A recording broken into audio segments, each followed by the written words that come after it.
bavukanyi mwese mwakoranye kandi mumaze iyi minsi mukoranira muri iki kibanza musanganira inkuru nziza.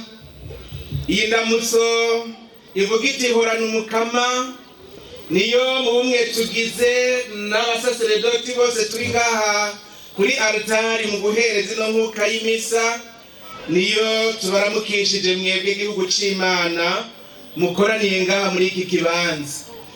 Iyo ndamutso ni nayo turamukishije n'abandi bose bariko bakurikirana ino nkuka y'imisa kuri Radio Maria, kandi bamaze n'imisi bakurikirana ibiganiro mwakiriye mwebwe mwari ngaha babicishije kuri Radio Maria. Iyi nkuka y'imisa rero tuyihereze dushimikiye ku bintu bibiri. Icambere dukengurukira Imana, dukengurukire Kristu Yesu Kristu. Iyi minsi yabagendeye ngaha Ikiremba, yarasanze yama bagendera ariko yama ari mushasha, yamaza ku buryo bushasha. Aramaze iyi minsi abagendera kuva ku munsi wa kane, aha mwariko murasanganira inkuru nziza ku buryo budasanzwe.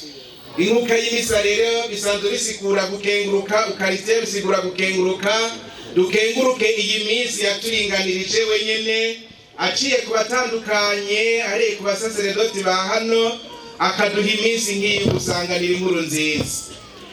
Ubwa kabiri, inkuka y'imisa nkuko bamwe babisabye muri mwebwe, tuyerekeze kugusabira n'abagwayi bari ngaha canke bagendana ubumuga butandukanye. Na kare naho twashimikiye mu nyigisho ko Yesu afise ububasha bukiza, turaza kubizirikana, ariko yuko Yesu adukiza ku mubiri yerekeje ku mutima.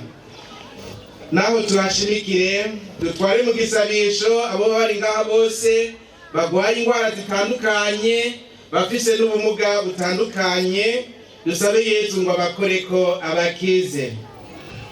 Turongera kandi tumuragize n'ibyo twagabanye byose muri iyi minsi, kugira ngo aturonse inema yo kuzobizigama, maze Bikira Mariya abe kumwe natwe mu kubitubungabungira, ntituzohave tubisesa, ariko tuzobiziga mu buzima bwacu bwose.